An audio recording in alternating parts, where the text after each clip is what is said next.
नमस्कार दोस्तों। साइकोलॉजी की इस नई सीरीज में हम बात करेंगे जो साइकोलॉजी के इम्पॉर्टेंट टर्म होते हैं या वर्ड होते हैं जो कि किसी भी टीचिंग एग्ज़ाम या जहाँ भी साइकोलॉजी आती है बहुत ही ज़्यादा इम्पॉर्टेंट होते हैं। अगर आपको इनके वर्णों के अगर मीनिंग या अर्थ आपको क्लियर हैं तो आप बहुत से क्वेश्चन पेपर में आते हैं जो कि आप केवल इनसे ही कर सकते हैं। तो इस वीडियो में हम डेली बात करेंगे 5-5 वर्ड के बारे में। तो चलिए वीडियो को हम स्टार्ट करते हैं। तो आज हमने जो वर्ड लिया है उसमें है पहला एनिमिज्म, दूसरा है सेंट्रेशन, तीसरा है कन्वर्जेंट थिंकिंग और चौथा जो है डाइवर्जेंट थिंकिंग और लास्ट वाला है क्रिएटिविटी।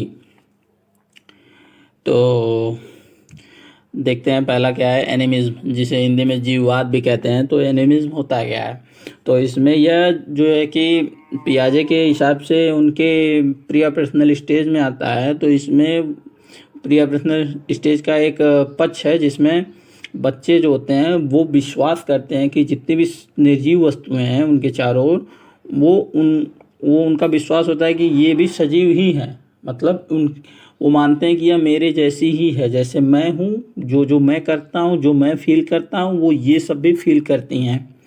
तो यही होता है एनिमिज्म। जैसे कि आप अपने घर में देखे होंगे, कोई जो छोटे बच्चे होंगे उसमें आपने देखा होगा कि जब कभी वो कहीं गिर जाते हैं या किसी चीज़ से चोट लग जाती है तो किसी, मान लीजिए आप किसी के अगर कोई चेयर है और बच्चा जो है वो चेयर से गिर गया तो आप कहेंगे कि क्या आपने, आप उसके माँ बाप पेरेंट जो होते हैं वो कहते हैं कि आपको चेयर ने मारा है, तो वो उसकी ओर इशारा करता है और जब उसके माँ बाप या जो भी वहाँ पे होता है वो जब चेयर को थोड़ा सा ऐसे ही हाथ से ही थप्पड़ टाइप लगा देता है या मारता है तो बच्चे शांत हो जाते हैं, क्योंकि वो विश्वास करते हैं कि जैसे मैं हूँ, जो मैं फील कर रहा हूँ वो ये चेयर भी फील कर रही है।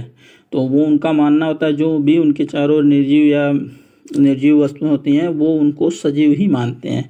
और यही होता है एनिमिज्म। और जो कि ये जो है कि आपको देखने को मिलेगा पियाजे के सेकंड स्टेज में, प्री पर्सनल स्टेज, जिसे कि पूर्व संक्रियात्मक अवस्था भी कहते हैं।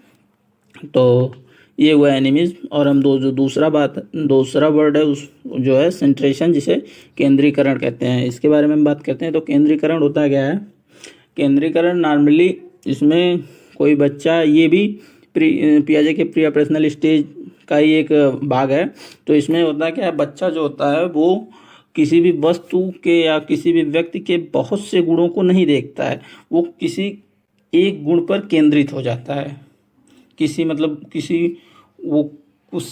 एक क्वालिटी पर ही वह ध्यान देगा, उसे ही केंद्रीकरण कहते हैं।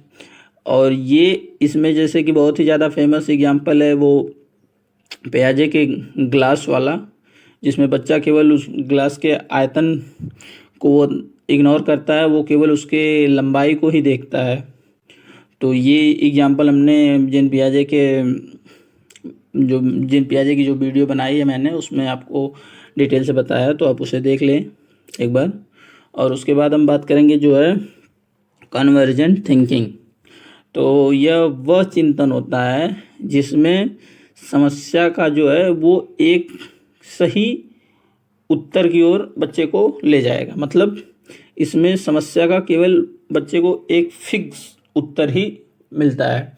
ये जो चिंतन करते हैं बच्चे, वो उसमें केवल कोई प्रश्न है तो उसके जो फिक्स आंसर होते हैं वही होते हैं। मान लीजिए एग्जाम्पल में, जैसे कि आप कोई पूछे कि भारत की राजधानी कहाँ है, तो उसका फिक्स एग्जाम्पल है दिल्ली। तो ये इसमें जो थिंकिंग लगती है वो कन्वर्जेंट थिंकिंग होती है, क्योंकि ये फिक्स्ड होते हैं। इसमें जो भी आप आंसर देंगे वो फिक्स्ड होंगे। और अब हम बात करेंगे जो है कि अपसारी चिंतन।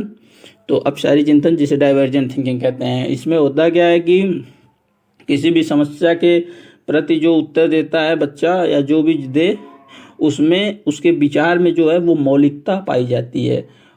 उसमें आविष्कारशील विचार होंगे और उसके आंसर में लचीलापन होगा। मतलब मौलिकता, क्योंकि जो कोई प्रश्न पूछा जाएगा तो उसके वो मौलिक, मतलब नए नए तरीके ढूंढेगा जिससे उसके उत्तर दे। मतलब उसके आंसर को नए तरीके से वो देगा, मौलिकता होगी। अब जब मौलिकता होगी तो वो आविष्कारशील होगा। और उसमें किसी भी प्रश्न, उस प्रश्न के कई तरीके से उत्तर दिए जाएंगे, अर्थात वह फिक्स नहीं होगा, उसमें लचीलापन होगा। और ये जो थिंकिंग करते हैं वो है डाइवर्जेंट थिंकिंग, जो कि बहुत ही इंपॉर्टेंट है। इसमें मान लीजिए अब जैसे कि उसमें पूछा गया कि भारत की राजधानी कहाँ है, दिल्ली, उसके एग्जाम्पल फिक्स हैं। और इसमें जो प्रश्न आएंगे, जैसे कि मान लीजिए दिल्ली, भारत की राजधानी के बारे में 5 विशेषताएं बताएं। तो अब मान लीजिए क्लास में 10 लड़के हैं, तो 10 के आंसर फिक्स नहीं होंगे, वो अपने जो उनके अनुभव या जो उन्होंने सीखा है, पढ़ा है, उसके हिसाब से वो अपने अपने आंसर देंगे।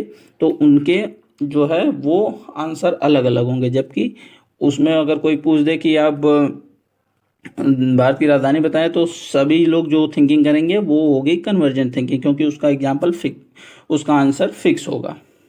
तो ये होता है अपसारी और अपसारी चिंतन में अंतर। तो अब हम लास्ट वर्ड जो टर्म है, जो सृजनात्मकता, क्रिएटिविटी, उस पर बात करेंगे। तो क्रिएटिविटी होती क्या है इसमें, मतलब जो है कि सृजन करते हैं बच्चे, किसी भी चीज़ को नए नए तरीक़ों से सोचेंगे।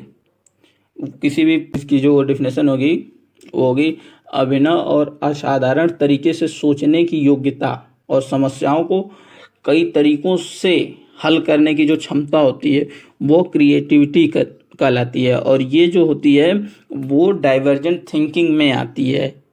मतलब जो डाइवर्जेंट थिंकिंग करेगा, मतलब ये जो क्रिएटिविटी जिसमें है वो डाइवर्जेंट थिंकिंग ही करता है।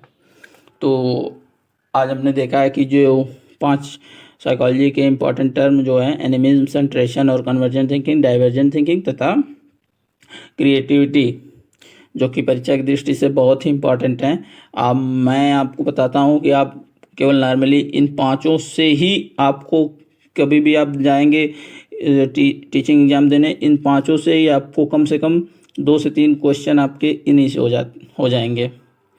तो अब हम नेक्स्ट वीडियो में फिर नए टर्म लेके आएंगे आपके लिए। तब तक के लिए धन्यवाद। Thank you.